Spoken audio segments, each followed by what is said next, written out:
Lux of Flux returns with Vigilante 8. Second offense. This time it's personal. Let's check out the story. Surely it'll be more. 70s vehicular rampaging. Seems like I need more volume on this. You know what, I'll max out the volume. Let's just enjoy this cutscene for now.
Hooray, our main characters are dead. So that woman seems to have dreamed of pod racers, and then they showed up in her time to assassinate her. And did so successfully. Clearly this is some kind of step between Vigilante 8 and Star Wars Demolition, which is another game people keep telling me to play. But it doesn't have a 2 in the title, so I cannot play it during February, which is 2 month. The first Vigilante 8, I've been playing a bunch of these car combat and car combat adjacent games. And Vigilante 8 was the first one that I played, and clearly far and away the best one that I played. Hate to admit it, I've been avoiding that game for a long time. It's good. Lux of Flux did a good job making the original Vigilante 8. So, things get weird in Vigilante 8 Second Offense. I've read this entire story. It's very long. I'll run down it as it becomes relevant. But for now, let's hop right into the characters. You can actually see the difficulty. It can be easy, medium, or hard, and you can adjust the damage to be high, medium, or low.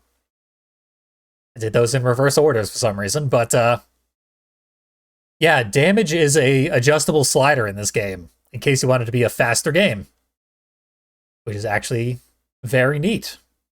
I didn't screw around with it. I'm keeping things in default state because I figure that's the way most people play this game, and it's probably the best way to depict it at this time.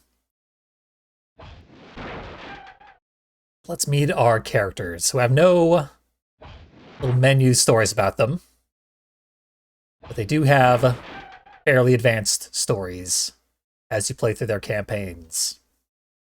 So here is a robot cowboy in a future car, the Palomino 13. Another coyote, Nina Loco, in a just typical El Camino, not futuristic in the slightest. Molo, what are you doing, man? Was twerking invented in 1999 when this game came out, or did it invent twerking? I've seen other games that apparently invented T-posing. This game invented twerking. Prove otherwise. I dare ya. Astronaut Bobo in like a NASA boat of some kind. Trash Man is back, but he's called Garbage Man so that he's legally distinct from the Twisted Metal 4 game that came out 19 days before Vigilante 8 Second Offense, at least on the PS1 on the American side of things. Obviously, those dates change all around if you include European releases. Twisted Metal 4 never even got a European release. This was all you got if you were not in the US, weirdly enough. And finally, Agent R. Chase. There are a ton of other bonus characters. Also, one of the coolest things, if you switch off of a character and then switch back, they'll have a different pose. Sometimes. I think each character has 3 different poses. Yeah, that's definitely not the pose he was in last time. Another cool thing, we can dress up our vehicle. Change the contrast. Not going to do that. Once again, keeping it default. Showing off things the way they were meant to be, but neat features all around. Let us Houston, we have a go. select this character.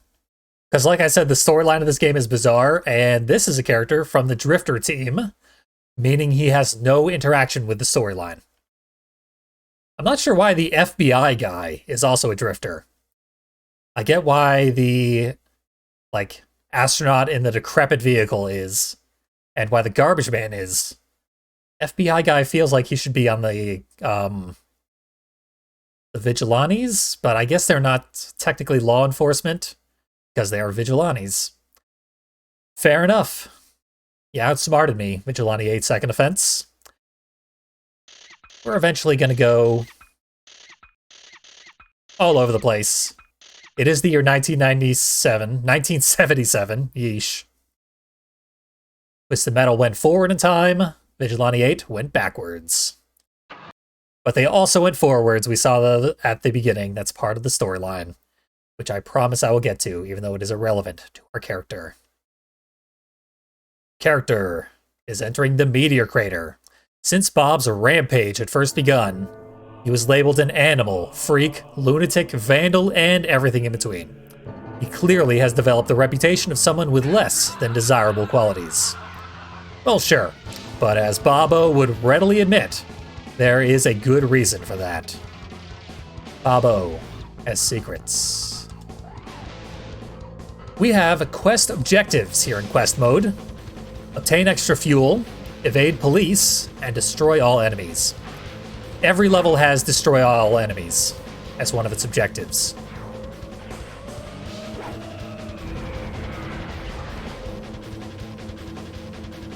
Chaos Comics. I've never seen a billboard for comics before. I think, yeah, there's the cop. All we have to do, that's the only police officer in this level, and all we have to do to pass that middle objective is never crash into the police officer. It's like Grand Theft Auto rules, where you can run over citizens, you can murder people. Never ever bump into a cop car. That is guaranteed wanted stars. And such is the case here as well. Cops look out for themselves first. The people second, if at all.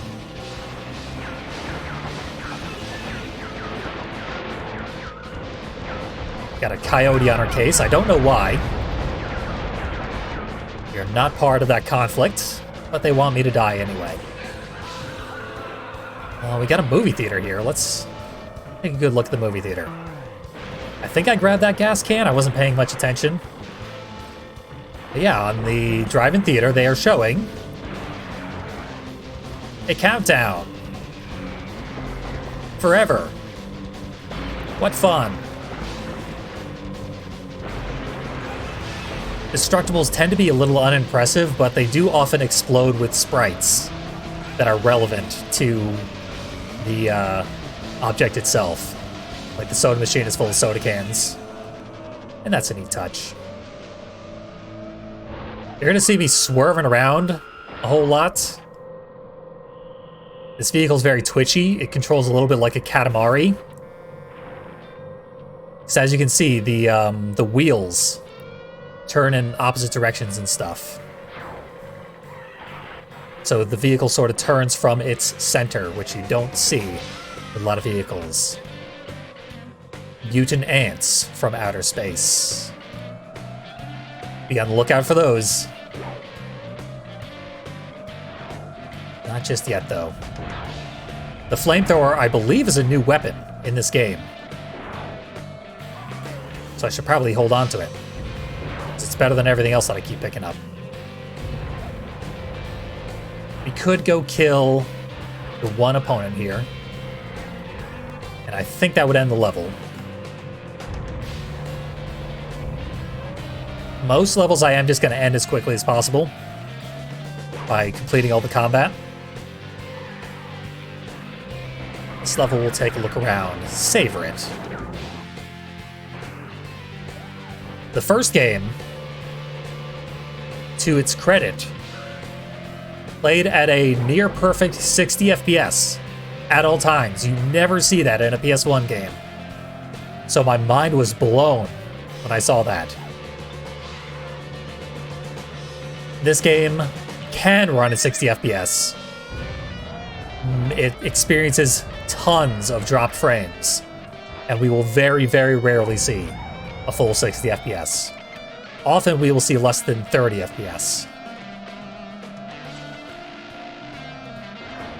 So, notable downgrade is because there's so many more assets and interactables and this weird junk they have loaded in at all times, which impacted performance beyond the technical capabilities of the PS1. To some, that may be an improvement. I really like the 60 FPS of the first game, though. So, I went through one door. Had to go through this door, which immediately transforms me into a hovercraft. We don't know why that happened. I'll show off why that happened later. But we're a hovercraft now. Every vehicle in this game has 3 alternate forms. So, not only were they ripping off Twisted Metal, they were ripping off Diddy Kong Racing. Not really, that doesn't count the default form, so there are technically 4 forms for every vehicle in the game. I just wanted to make that Diddy Kong Racing reference. Okay, let's burn the observatory. If you blow that up, for no discernible reason, that'll happen. Something crash-landed somewhere. Our controls are even twitchier now that we're a hovercraft. And I cannot turn back on command. So I will just deal with twitchy controls. That'll be the case throughout this entire game. All my controls are permanently twitchy with this character.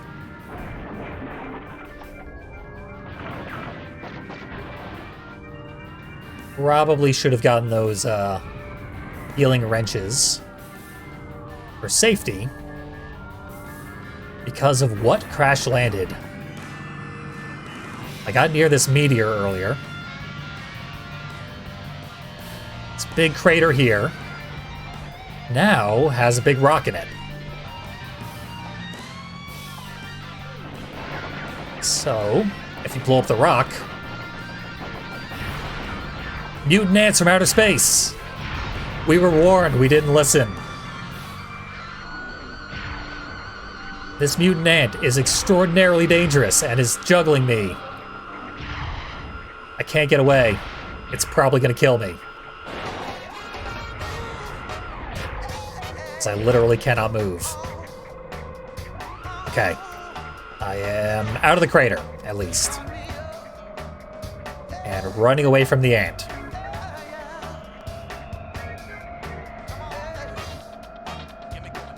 Here to have survived. If the ant finds an enemy, it will do the same brutality unto that enemy. But I don't know if it will. since we blew up the observatory, this side door leads us to this area, which is otherwise inaccessible. Been here before, so we already knew about that. Seems like the ant might be killing the other driver. If I kill the ant, another meteorite will land, which I can then blow up. Doing so will spawn another giant ant, and so on in an endless cycle. Infinite ants from outer space can appear, but only one at a time. I'm gonna try and stay the hell away from that ant. In the meantime, we have one can of gas, and it takes up one of our inventory slots. This is one of the design choices that I despise about Second Offense. They have all these MacGuffins that they want you to collect, but you only have 3 inventory slots for weapons, and having a MacGuffin takes up one of those inventory slots. Every vehicle has to play all 8 levels, but they will all have different side quests, different collectibles, different things they need to do. So I've seen a different vehicle whose side quest was to blow up all the gas stations. That's the robot cowboy's goal. He doesn't care about the police. He cares about the gas stations for whatever reason. He wants to blow things up.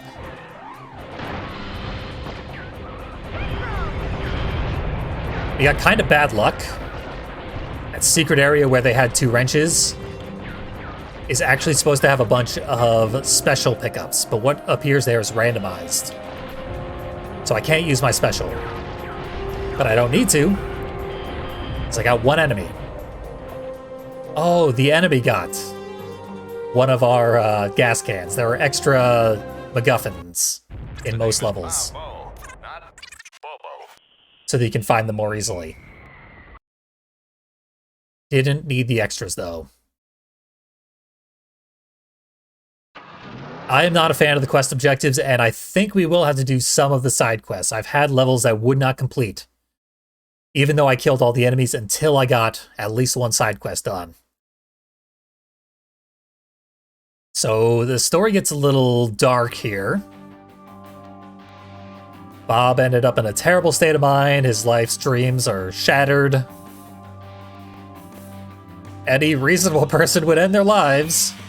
Bob has opted not to. He's a different kind of animal. He just went berserk. He's gonna end everyone else's lives. Good for him, I guess. Great roadblock, force cargo truck to stop on bridge. I have absolutely no idea how to do that. But we can control like trains and stuff. The levels can get very, very, very complicated, and fortunately you're allowed to ignore most of the complexities.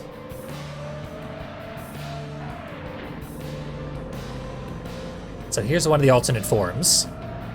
Spinning blue torpedo thing. Turns us into a boat. Now I got toolbox. And a bridge. So yeah, now we can drive around on water. If I were to drive into water without being in the boat transformation, I would immediately sink and then respawn at a designated point somewhere on land. And if I drive out of water as a boat, it immediately transforms me back into a buggy. And there are a bunch of other alternate forms. I got hit by a big truck. The music has been called out as especially good. And it can be. It's hit or miss, I think. When it hits, it's fantastic. I agree. Sometimes it's a little obnoxious. You do lose health when you sink and transform, or get transported back onto land. So I'm lucky that it automatically turned me into a boat by going through that weird gate. I didn't mess around with a lot of the interactables on this level, so I don't know what the hell I'm doing. I don't especially care, I mostly want to do the combat. This time we're being bothered by the robot cowboy. Oh, that's neat. Usually it just teleports you to a specific building elsewhere on the level and shoots you out, but here they have a crane that fishes you out of the water. Right now I have the missile type that has no homing. Hitboxes are pretty generous though, so usually they're fairly easy to land. Yeah, because we're a drifter, we will end up fighting just anybody, whatever. Which means in other campaigns, the drifters also show up as enemies. Even though they are a neutral faction, they're going to end up performing a lot of murders.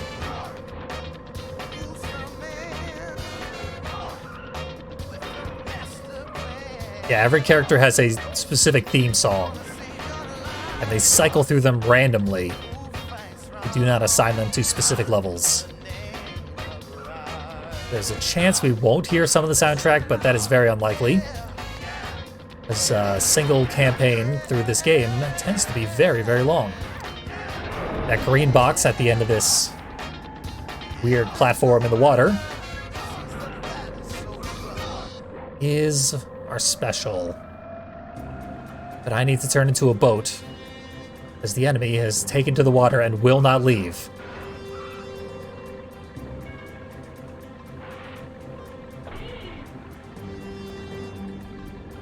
Imagine that might be a check to make sure you're playing with all the mechanics of this game. I don't necessarily like that it forces you to play with all the mechanics. I can't get around this boat. So I guess I'm gonna have to go onto land and turn into a boat again behind that other boat.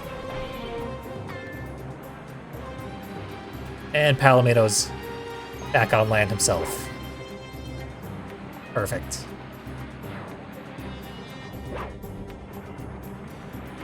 Just like in the first game, you unlock bonus characters by doing the side quests. But the side quests in the first game were way less involved. A lot of them you could do accidentally. I'm back in the water.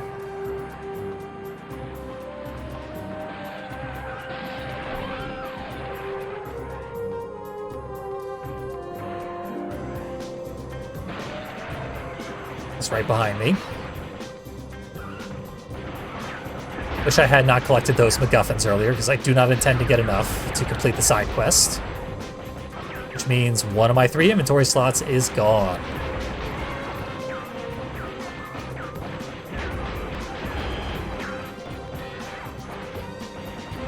This weapon is like a mortar. It tends to miss. I find it to be perhaps the worst weapon. There are energy move style directional inputs you can do, which will give you alternate forms of each of the weapons. I have not memorized any of the button inputs for those, so we won't be seeing them. But the mortar has one that, or it had one in the first game. I don't know if it still has it. It was very, very powerful. It would blast a crater in the ground, which impressed me because it deformed the environment, Red Faction style. But I was told that we do not need to mess around with those. And so I didn't learn any.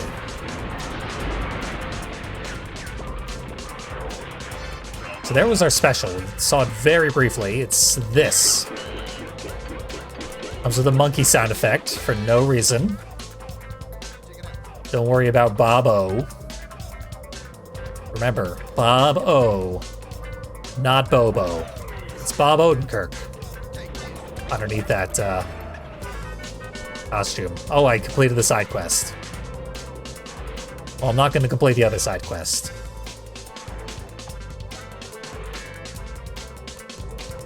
Palomino drove through the water to get away from me.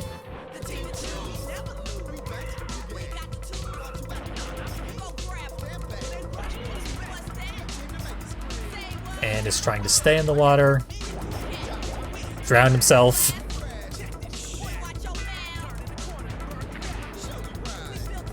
That has forced him onto land, where I can absolutely kill him very quickly.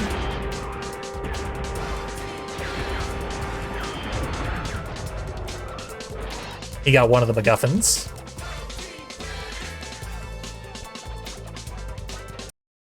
The name is Bob-O, not Bobo. There we go. Bob-O, not Bobo. Never forget it. On to Alaska. A snow level, which means we're going to see another one of the transformations.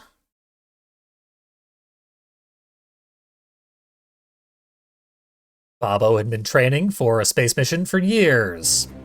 He had undergone countless tests and some very, very unpleasant experiments. They were long, grueling years, but the NASA guys always knew how to keep the aspiring space traveler motivated. And motivated he was. Do anything for a banana.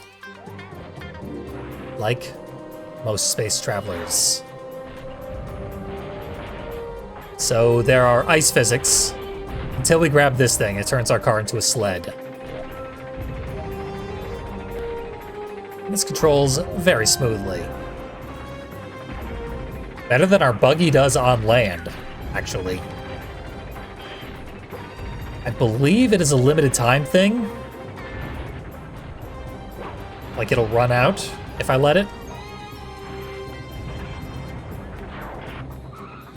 But I forget. So we have our special. What I want to do, if I want to win this very quickly, is get another weapon with my special. The mines won't cut it. I guess I'll get the gas. We have to deliver the gas. We can't just collect it, we have to deliver it. There's another step here. Oh, we won't worry about that, although I might be forced to do it. Last time I played this level, I did have to complete the delivery mission. Okay. Mines! Give me anything but mines. There we go. So, what we can do now. Let's find a target. I didn't get to show what my special actually does. It grabs enemies. While enemies are grabbed, they count as being continuously hit by a weapon. If you hit them with another weapon, that counts as a whammy, which deals dramatically increased damage on both. This is a absolutely brutal combo. And I just lost access to it because I picked up more useless mines. It's a minefield of mine pickups. I would prefer no mines at all. What can you do? I'm in a bit of a dangerous state health-wise. I don't know where a lot of health refills are in this level. And other weapons, when you drop them on the ground, you can pick them right back up. In fact, it is difficult not to pick them back up. With this special specifically, if you drop it, it is gone. It shatters on the ground. Blew that up. Yeah, I'm dead. What do you expect? This thing is made of foil. It takes a super long time to load back into the game, so we'll blaze past that and try again. Just go for my specials. Go team fast. Avoid these useless, horrible mines. And just in case, I'm going to avoid the fuel canisters as well. This will work well. as a combo because it fires directly forward. That works well as well. And it has more ammo. Ugh. This one deals more damage, so let's get my hooks in somebody. Easier said than done. There's also a huge delay between usages of the special to balance it, I guess.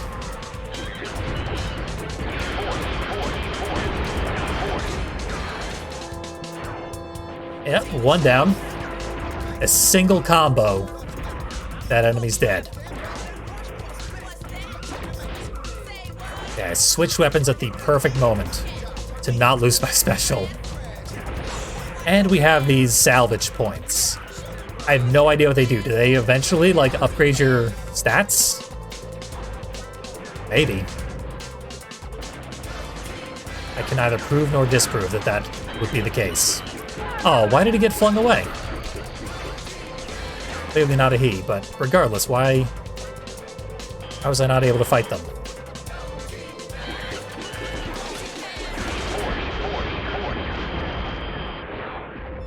Not quite dead.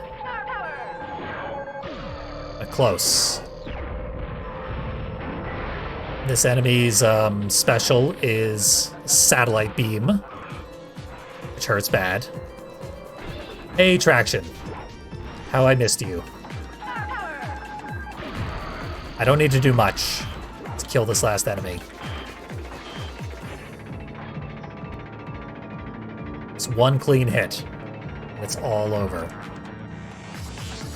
Don't need to do whammies, no combos anymore.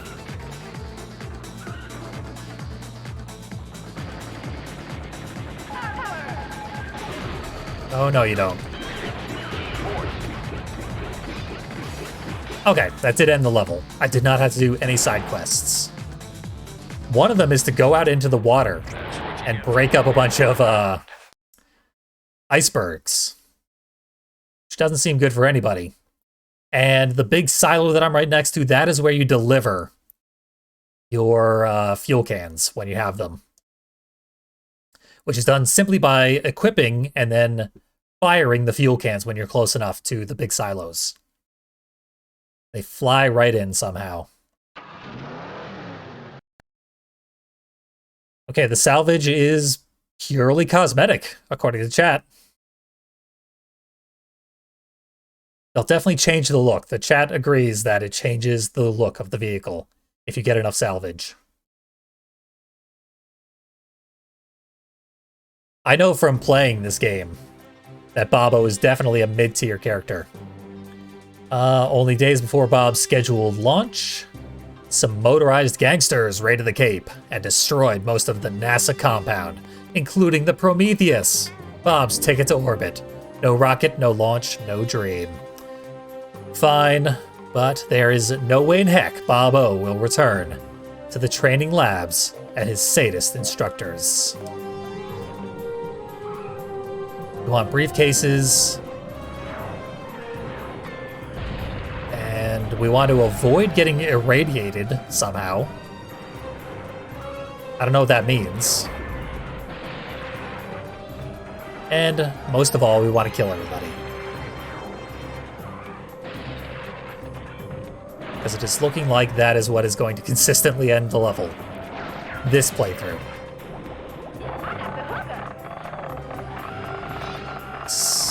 Oh, apparently that's an enemy.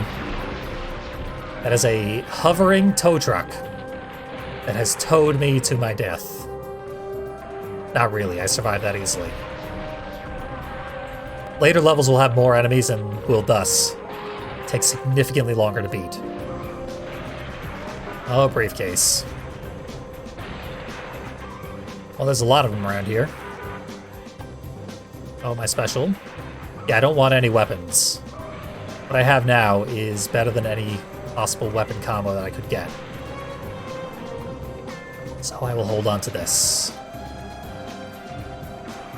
And try and actually use it.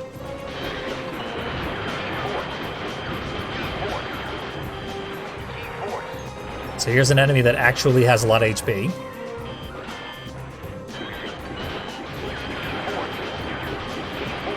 Meaning it takes 3 combos, I guess, to kill it?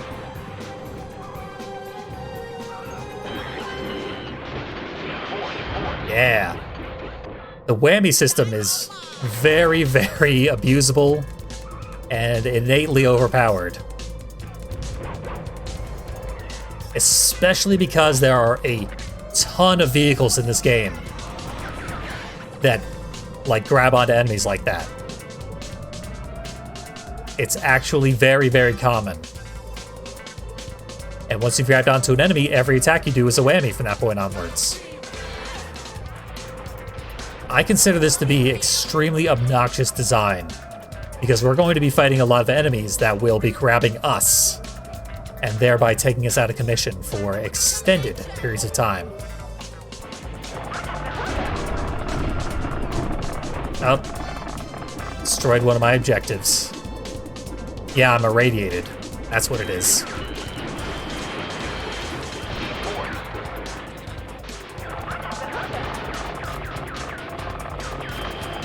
Yeah, she's got a grab attack. So it begins. All of the enemies we got have a lot of health. Otherwise, this level would have been over a very long time ago. Keep getting the Go Team Fast song. Also, our machine gun is pointed right at a target while we are grabbed onto them. For additional damage. It's ridiculous. Apparently the tow truck is abnormally overpowered. It seems like that special is one of the least exploitable of the grab attacks. But I do not know this game very well. And now we're seeing what I'm used to. The level has not ended, despite all the enemies being dead. So I'm going to look for one more briefcase. I think I only needed one more. Maybe this one only ended instantly last time because I did not get irradiated. And thereby did not fail that other objective. But there's no one to kill.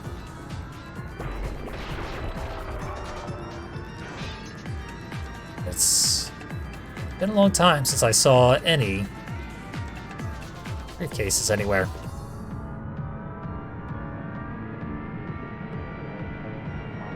So while I'm wandering aimlessly, the level might just end spontaneously. I've seen that before, where it didn't complete any further objectives, but the level ended anyway. It's a weird game. I don't know why the objective thing is extant at all. I'm not a fan of that design choice. Nor how many grab attacks there are, but I said I was going to talk about the story. So, after the first Vigilante 8, the Vigilantes won. They were the good guys.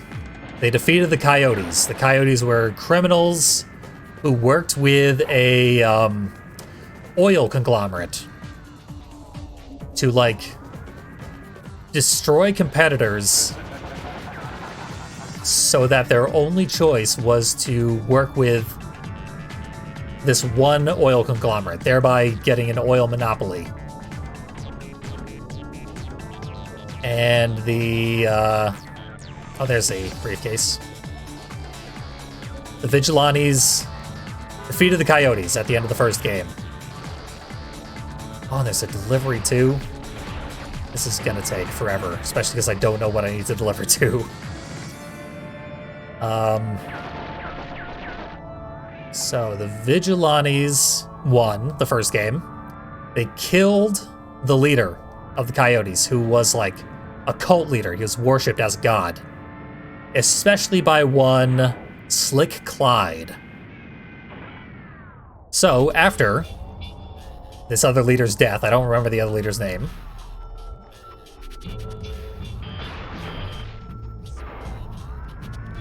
They, well, Slick Clyde ascended to leadership of the Coyotes.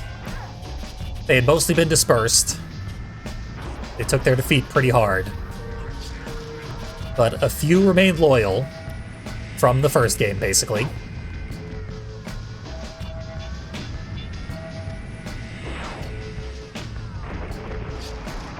Oh, apparently, I heard, I guess because I played as Beeswax, that people were in cult-like worship of Sid Byrne, who is apparently the leader.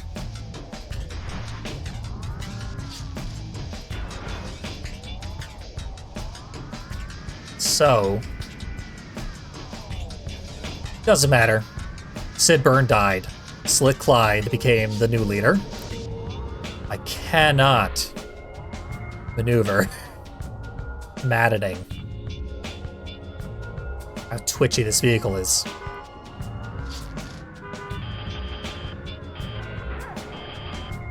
Now, where would I deliver these things? Who knows? Oh, Sid Byrne was arrested. Guess I misread the introduction. I'm probably going to get a lot of this wrong, unfortunately, because I read the scrolling text. I didn't actually read the manual or anything. So my understanding of the lore is quite limited.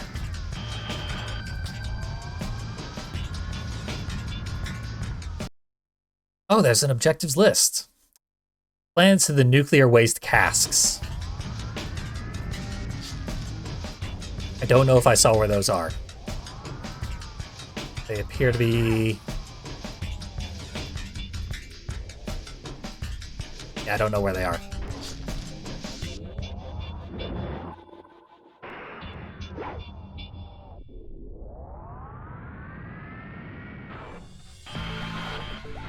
Nope, not getting anything from those. There's a lot of other things I'll have to try. Maybe this thing over here? This could be it. Oh, I drowned.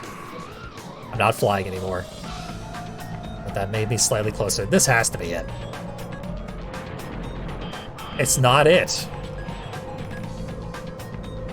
It's got a big Duke Nukem symbol.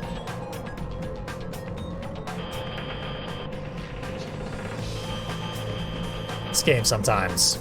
Okay, shoot the door. I'll try that. Thank you, chat, for minimizing the degree to which I need to lose my mind. Can I go into this? Nope, that's lethal. Guess I need to swim.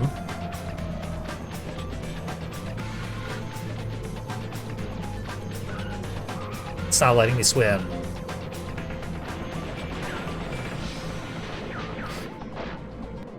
Surely shooting the nuclear reactors is a good idea. Yeah, I can't deliver the thing. Unless I can fly.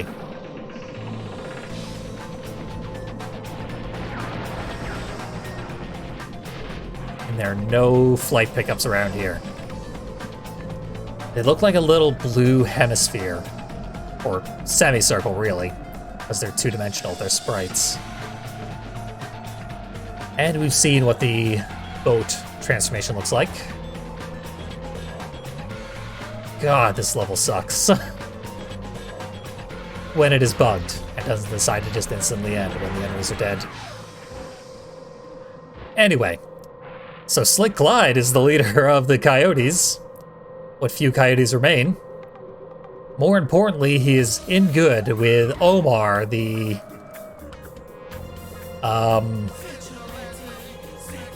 oil organization. So he propels them to leadership of all oil, basically. On the outer level, what the hell does that mean?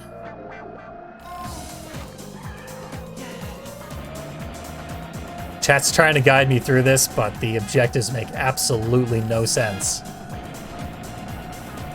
Oh, that looks like something over there.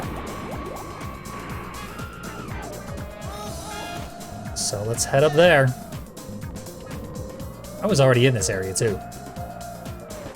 Obnoxious. Nothing. Let's try another one. Again, nuclear waste symbol. Okay, it's taking it. we're done here. Thankfully. That was brutal. God. Mission control, we are Not unexpected, though. So, Slick Clyde violently leads Omar to the leadership of all oil in the world except the United States. For some reason, he fails to make it a monopoly in the United States. And this persists and takes until the year 2015, the futuristic, far-off, unfathomable year of 2015. Bobo's at the Winter Games. That's all we need to know. This level's filler. It can be very entertaining filler, though. Probably won't end up being entertaining filler.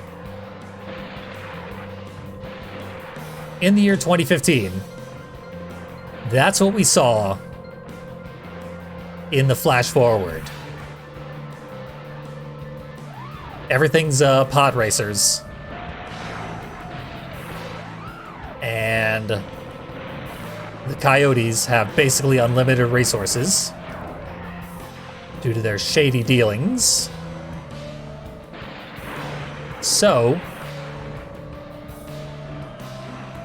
with Slick Clyde in failing health, because he's like 70 years old at this point,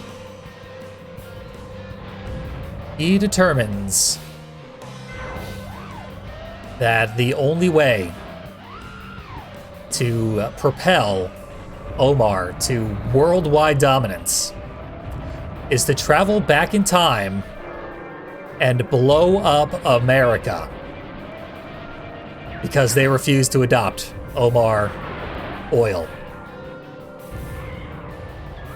So, that's what we saw them doing at the beginning of the game. They travel back to 1977, where the Vigilantes still exist. They are going to destroy America if we do not stop them. And I'm a drifter. I have absolutely no investment in this story one way or another. I'm all in it for myself.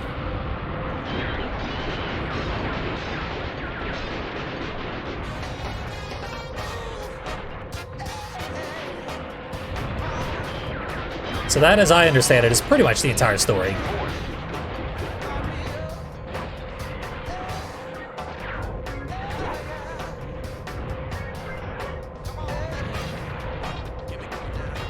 It's a bit odd, and it tries way too hard to justify their decision to add futuristic vehicles into it, which is precisely what Twisted Metal 2 considered doing.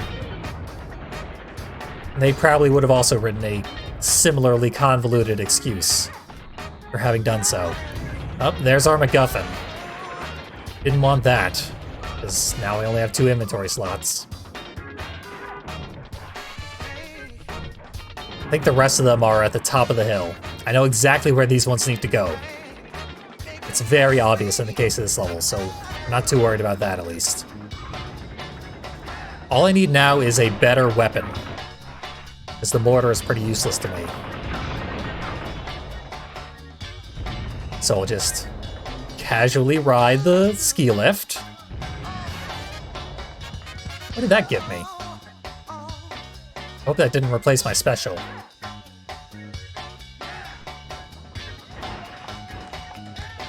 It didn't, thankfully.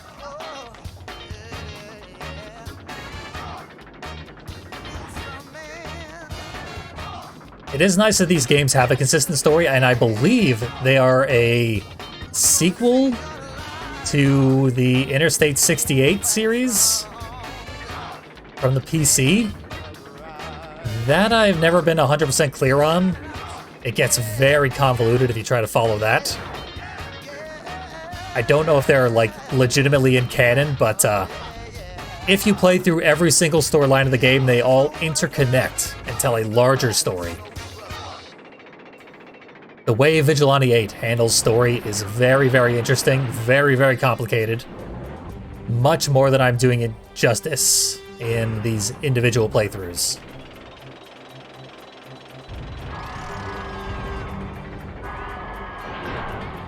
So we just got gold in one of the Winter Games events. One of our side quests is to get first place in every single event in the Winter Games.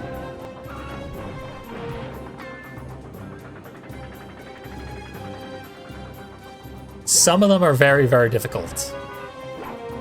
At least as far as I've attempted. So I feel like getting all the side quests in this level would be perhaps the most difficult in the game, even though it bears no plot relevance whatsoever. Now here I have an opportunity to clear the MacGuffins out of my inventory. With a bunch of screen flashing, unfortunately. There we go, objective over, but I'm not going to get the third one because beating all the Winter Games does take a super long time. That is a good weapon for whammies, so let's do some whammies. The boss has a fart move. Hilarious.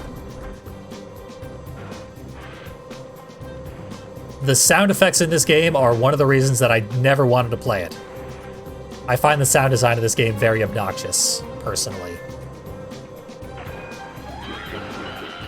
There's a lot of voice clips in the various attacks, and just when you're driving around sometimes.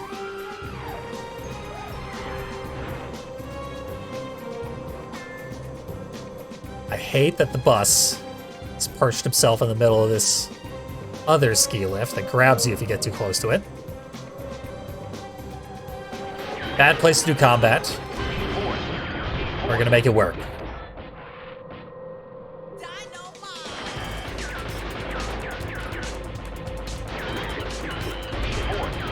It has worked.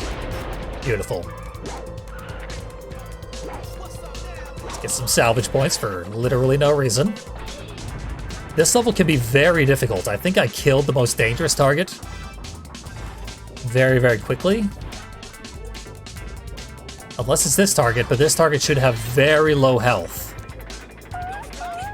Not a die. No, this is the most dangerous one. It has a disco ball as its special. And that disco ball does a ridiculous amount of damage, but the vehicle wielding it has very low health, so you're dead. Mission control, we are looking good. Yeah, that vehicle has soloed me to death from full health just by spamming its special, because enemies in this game can spam their specials infinitely. You gotta watch out for that one. Onward to the Ghastly Bayou. A bit of another awkward turn, but we actually get into the story here. This is important. In Louisiana, Bobo runs into an overzealous garbage man, intent on stripping the solar panels from his rover. The garbage man even tries to distract Bob with a fresh, juicy bunch of bananas. What a devil! Bob isn't buying it. When the garbage man doesn't let up, the astronaut gives him a beating. So, Bob has bludgeoned a just worker who has decided that our stolen vehicle is garbage and was disassembling it for us.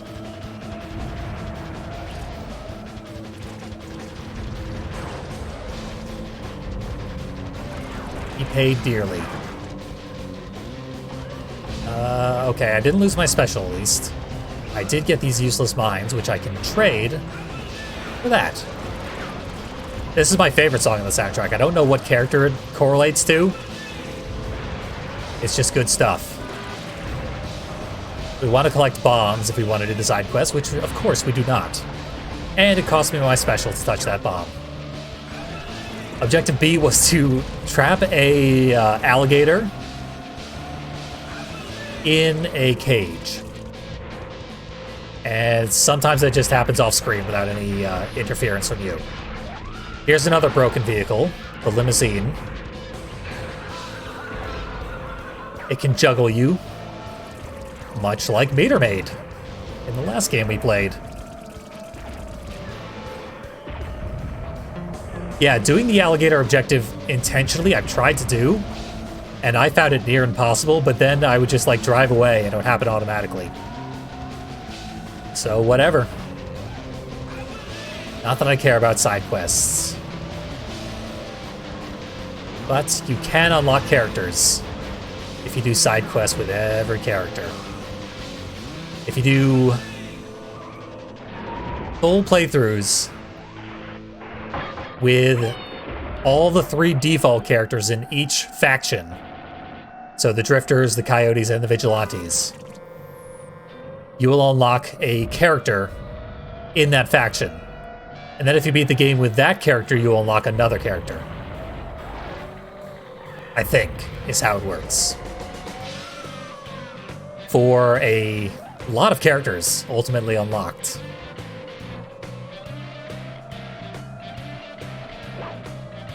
Close to like a third of the cast is unlockable bonus characters. I have no idea how to get this.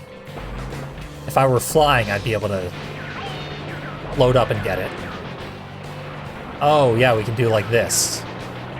And it raises the bridge, but then I can't get on the bridge. So if I were already on the bridge, I could get up there and get the health refill. Losing my special was honestly devastating. I have no way to recover from that. So I suspect this entire run is screwed. I should not have touched that bomb. I was in good shape until I picked up that MacGuffin.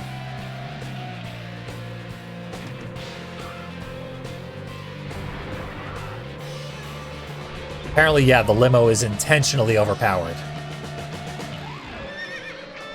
Because it's one of the later unlockable vehicles.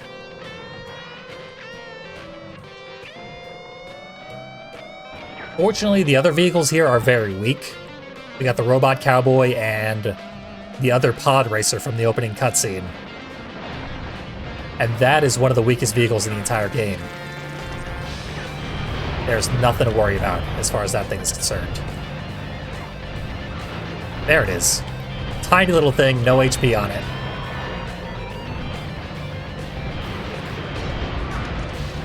I've never found it special to be especially threatening. So, all I'm worried about is the limo. But I'm very worried about the limo.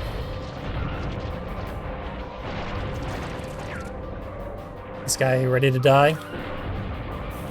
Apparently not. But these are homing missiles. Very likely to land.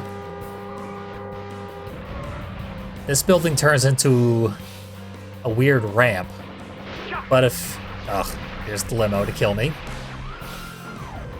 If you try to take the ramp... Oh, the swirly thing disappeared. So I'm definitely gonna die this run. I will endeavor to do my exploration now. And come back. See if I can do better next time. I do not know the weapon combos. And yeah, I got by just fine without them in my practice run. This guy's only going to use his special, which is bad news. Supposedly, vehicles in this game, even enemy vehicles, are beholden to the same inventory limits that you are. Or they actually do have to collect weapons before they're allowed to use them. But they do seem to cheat, at least in this game.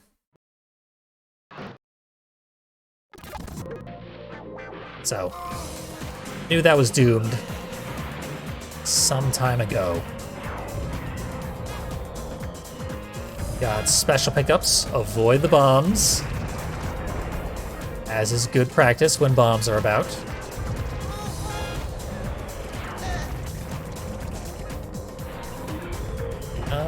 Okay, I did get a special in there at least.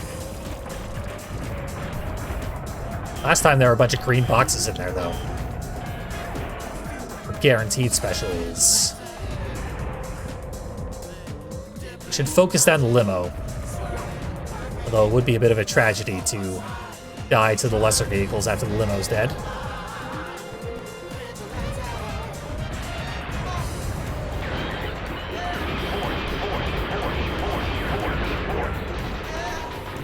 That's the good stuff. Limo is running scared. So when you see those swirly things, typically it means you are capable of teleporting in that area.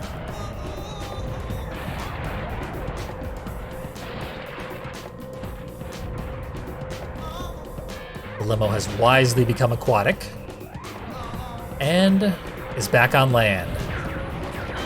Very susceptible to monkey strikes. I switched to the wrong weapon and blasted him to safety.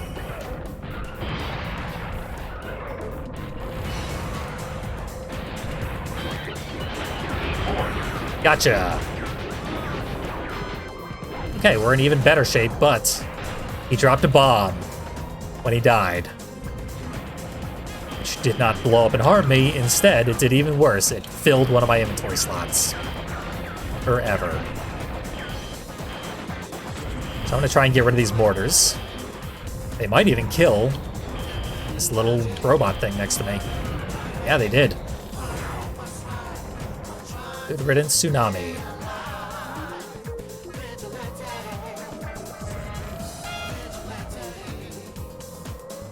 And all that's left is you. I've got plenty of ammo to kill you. Not anymore.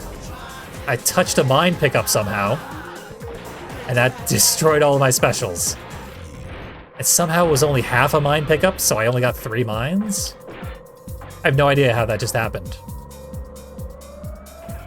But somehow Palomino forced some mines into my inventory over my special slot. The way the inventory works in this game is infuriating. I despise everything about it. I didn't like it in the first game, and they made it worse by making it so easy to lose one of your inventory slots permanently. Oh well. We're dealing with it. We're way ahead. But I don't think there are any other special pickups anywhere in this level. Maybe in the water? Not that I've seen any. The alligator lives here in the water, obviously. Hey, there's one in the water. Gotcha. What is happening? Oh, that's his laser special. Way too flashy. Absolutely blinding. He doesn't do it very often. Or should he? Oh, here's the cage that you're supposed to trap the alligator in. And there's the alligator.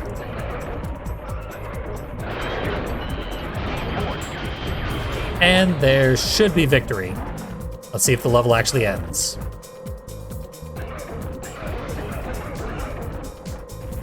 Not today. So I will go looking for MacGuffins. I don't even know what the second objective is. This is the first objective, collect bombs. I'm also partially sunk into the ground. This happened in practice, and the only way to fix it was to intentionally drive into the water. There we go. Level has just arbitrarily ended. Super weird. I have to imagine that the Dreamcast version does not do that and actually properly ends when you complete killing all the enemies. Honestly, yeah, I probably should have just went through every level individually instead of going through quest mode, but I thought it was important to show off quest mode because it's got story in it and all that nonsense. It's technically the single player mode, but it is rough. I consider this game dramatically inferior to the original. Sorry to say, there were people in chat who liked this game better than the first. I consider this a fairly big step down. The trash man got it good, but continues to follow Bob-O. The astronaut doesn't mind. Truth be told, the garbage man intrigues him. Something otherworldly about the hobo. Bob has got a nose for things like that. He decided to look further into it. Well, we're on the second to last mission. We can control this train with switches all around the level. And one of the side quests is to move it into a specific location and then stop it. That is ridiculously complicated. Just the amount of planning you'd have to do. Far beyond what I'm willing to put forth for this video game.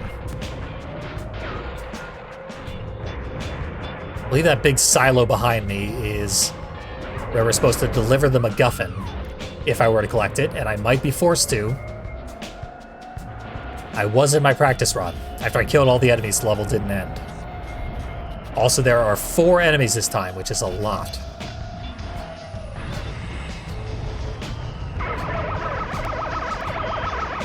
I don't get my special, it's going to be very hard to kill them all. There's the MacGuffin. Fuel canisters. Rather have the inventory slot. And I would rather have specials.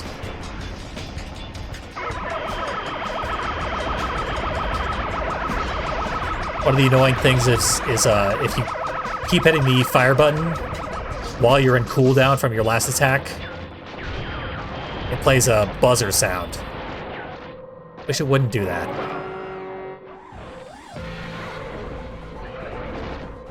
Got blasted far away by convoy, which is good. I didn't want to be near him. I think the specials are here in the forge, which, careful, the forge. They're moving molten metal.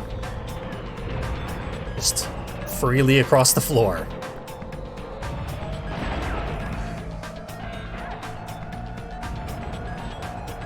No specials to be found. Several health refills at least.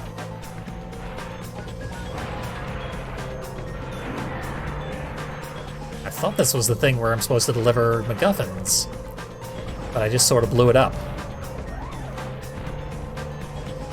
Which does prevent them from actually accepting MacGuffins. Typically there is a pop-up text when you break a thing that you're supposed to bring deliveries to. Perfect. More molten stuff on me. But yeah, no warning pop-up text there, so it must be a different thing. I'm supposed to bring the fuel tanks to.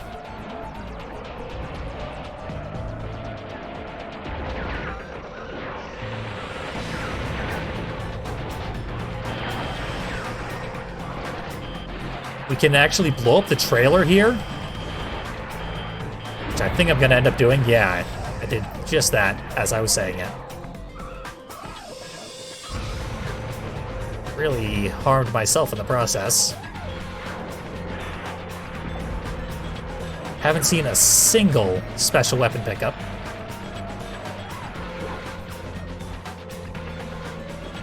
I found some in my practice run, but I think there are a lot of instances of random item spawns,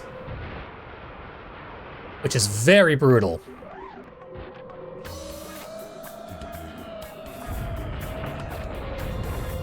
So you really want to memorize pickup locations, much the same way you do in Twisted Metal. Can't do that if they're randomized.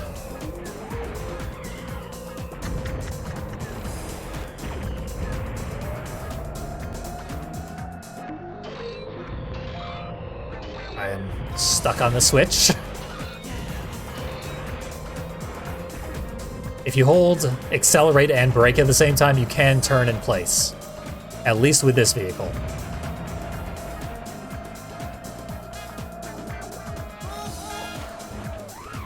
That's pretty neat.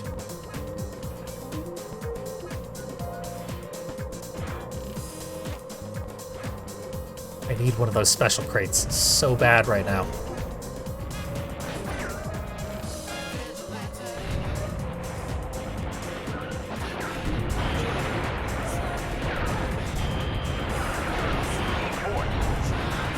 Still getting whammies the correct way. Just by weaving attacks together.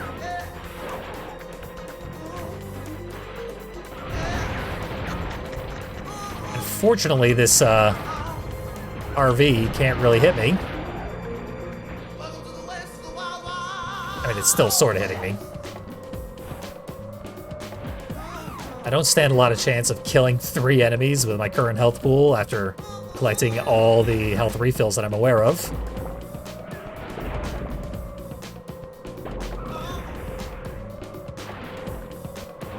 Especially because my special appears not to be present in this level at all. Specials are up in the building. Oh, there's a special.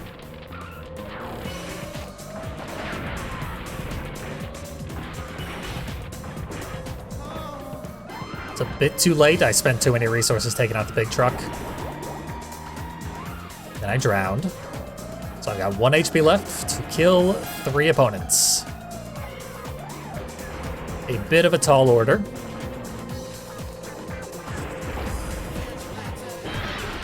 There I go. I did grab them with my special, but a little too late.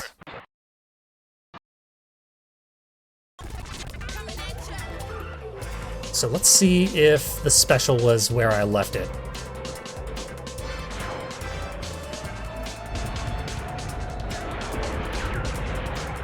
As I get that, and I'm in business.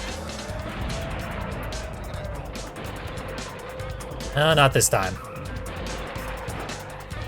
Clear the health refill out of there. Try and ignore that thing. The RV summons these flying saucers that hound you and deal a bunch of damage, and if you're going for whammies, they give you a lot of opportunity to get whammies. I did see specials that were floating, like, up there.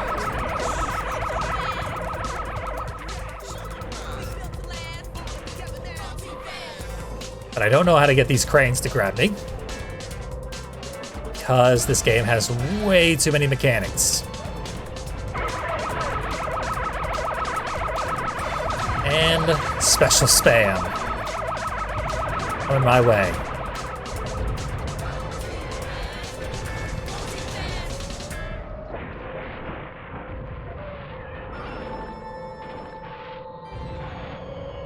Let's see. This crane is not going to help me. And of course I grabbed the MacGuffin.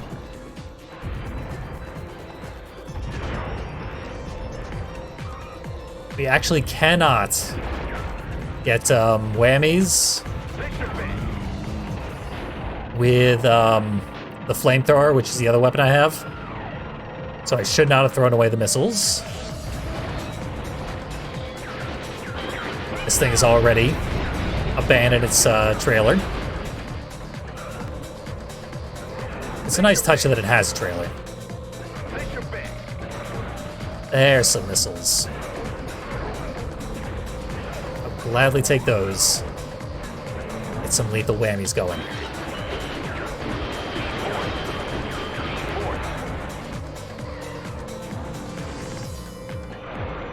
Where'd he go?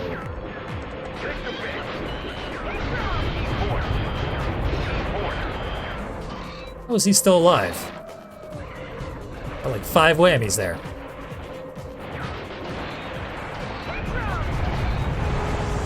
Okay, he's dead. Caught on the crossfire.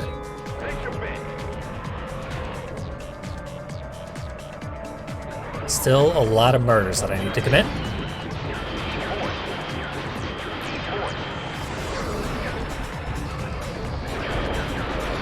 There's got to be some vehicles in this game that are close to unplayable from having specials that just don't last as long.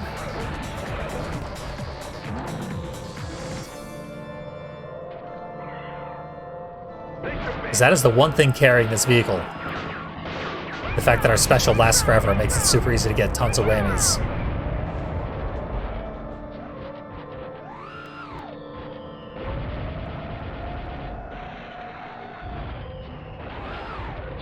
So this game's soundtrack, as noted, I consider it a bit of a mixed bag, but I was surprised to find out it was worked on by 3 people,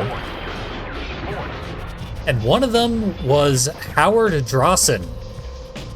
And I was like, where the hell do I know that name from? Why is that so familiar? Howard Drawson composed the original music in Splatterhouse 2010. The other 2 people I'd never heard of in my life. But I love his work on Splatterhouse 2010. Really, really good metal stuff. And this game has a lot of really, really good metal stuff. And weird funk stuff. It's got a lot of variety. So the songs that I don't like, I wouldn't be surprised if other people did like them. Because they're not going to be a hit for everybody, but variety. Spice of life and all that.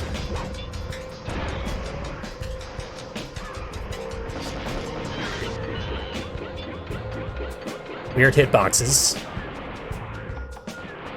As he's flying right now. Not gonna save it. Only one left. And then it's on to the final level. By far the hardest level. I'm gonna take these. Because they fire very, very quickly. And I'm gonna swerve until I accidentally grab the other thing again. There we go. I land this special, I should be able to get tons of whammies, a ridiculous number of whammies.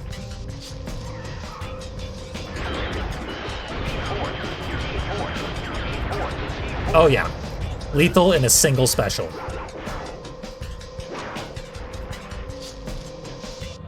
Of course the level's not ending. That might be okay. Got these 2 things.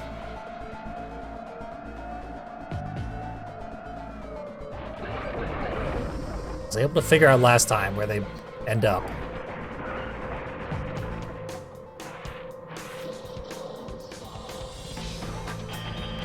Yep, it's right here. Just deliver 2 of the 5. And inexplicably, the level ends. I kind of figured that would happen. I'm also glad that that happened. Onward to the grand finale. It might take a bit of a while. This level is very hard.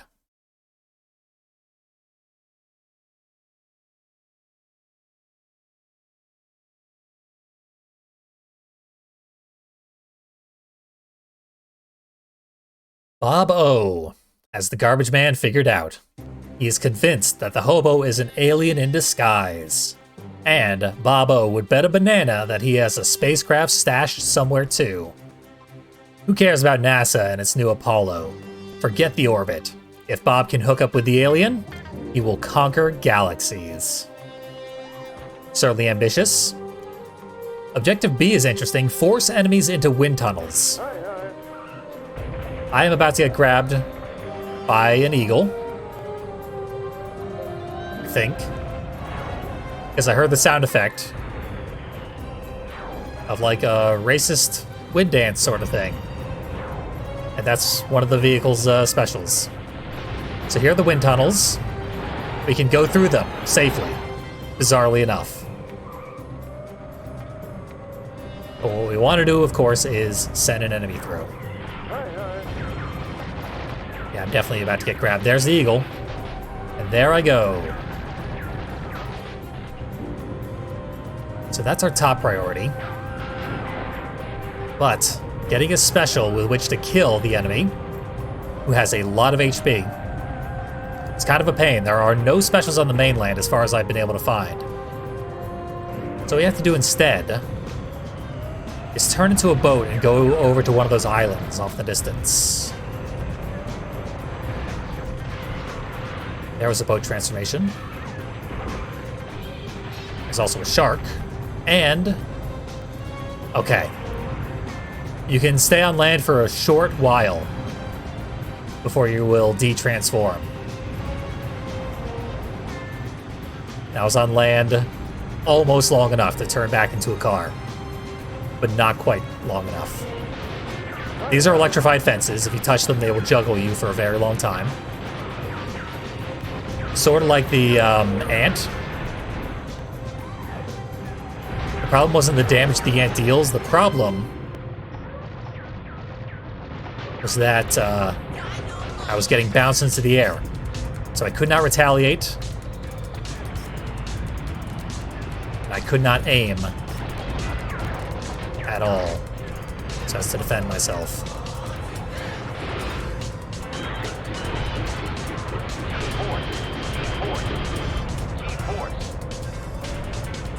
What is he saying when he fires that special? It sounds like divorced. That is not a space pun, nor a monkey pun. Unless it is, and I'm hearing it wrong, which is probably pretty likely, if we're being honest. G-force, thank you, chat. That makes way more sense, although the way they say it, the emphasis is on the wrong syllable.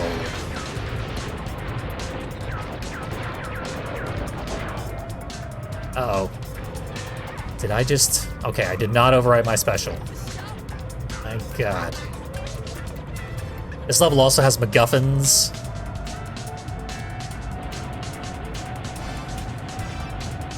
And I haven't seen any yet. I would prefer not to see any.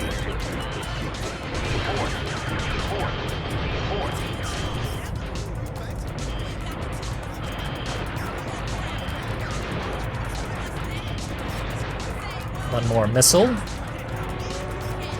That'll do you. Did not total the vehicle, but I don't think totaling vehicles actually matters, so whatever. I couldn't even figure out in the first game what totaling meant, but it just means turning them into the charred husk, rather than just killing them, merely killing them.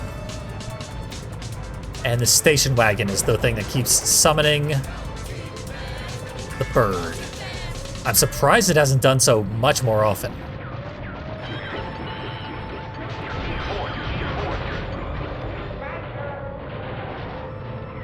Garbage Man is approaching, and will be the final boss. I'm putting down a save state in hopes of the best happening, because we still have half our health, we still have access to a lot of weapons, still have a ton of specials, enough to whammy this thing to death. But it is a very, very dangerous opponent. I mean, it's the final boss.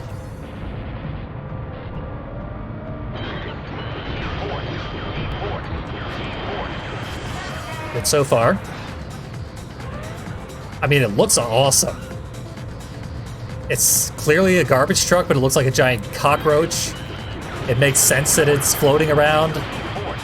This is a really cool design for a vehicle. We thought we were worshipping the trash man that we've been fighting throughout the game. But no, he might actually be a space alien. And I'm comboing him nicely.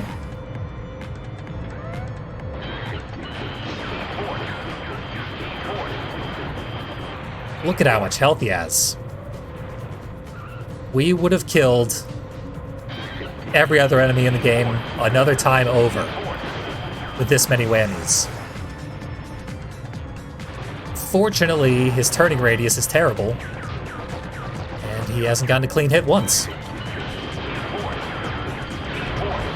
And he's dead. Wow. Good stuff. That's what you get for mucking around. Kind of surprised that went so smoothly. pleasantly surprised after how long we've been going at this. Not that ridiculously long. In fact, I feel like the first game went longer even though it had half as many levels in it. Let's see what they do for endings in this game.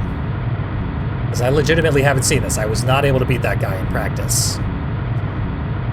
He can really get away from you, especially if your resources have dried up over the course of the preceding 3-enemy fight. So, let's see what we got here.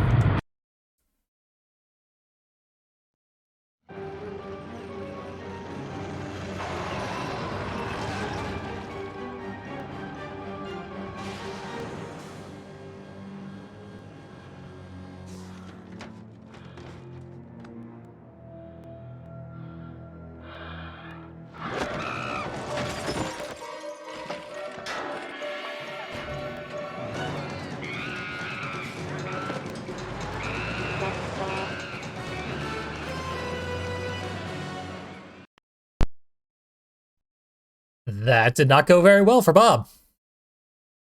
So, maybe I'm just ignorant. When I played this, I did not realize that Bob was supposed to be a monkey, even though his name is Bobo and he's obsessed with bananas and he's constantly going berserk. They make it pretty obvious in retrospect, but chat figured it out almost immediately. And there's all sorts of monkey sounds throughout the run.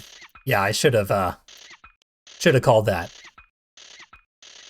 I met my objectives in Arizona and nowhere else. So it wants me to go back through and play all these levels again, beat the objectives, so that I can unlock a new Drifter character. Obviously, this would have taken much, much, much longer had I done so. It's weird, though, with all the MacGuffins and the arbitrary things you need to blow up and stuff like that.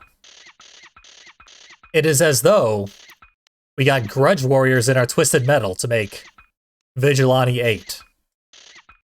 But even Vigilante 8 Second Offense came out about 5 months before Grudge Warriors. So it would have been much more appropriate if all the reviews had said, Grudge Warriors is ripping off Vigilante 8. But no, they all said it's ripping off Twisted Metal. Grudge Warriors is on my channel. I also have the VOD on Twitch here. It is another weird car combat game from the flood of car combat games between 99 and 2000. I've been streaming a lot of weird car combat games, and I will continue to do so throughout the month of February especially. Every week, a new game with 2 in the title. We started out with Vigilante 8 Second Offense. Still a good game. I did not like it nearly as much as the original. I should probably try the Dreamcast version. If I ever revisit this, I will try the Dreamcast version to see if levels end properly, if physics work better. I've been avoiding it throughout this entire game because I experienced it a lot in my practice run. You clip through geometry constantly in this game. Like, a lot of solid objects simply are not. You touch them, you go right through, and it was a big problem throughout my practice run. Didn't see that much here. I could always experiment with high damage runs, higher difficulty runs maybe. Like, yeah, here's our damage shifter. Interesting. Interesting all around. But yeah, weird game, weird story.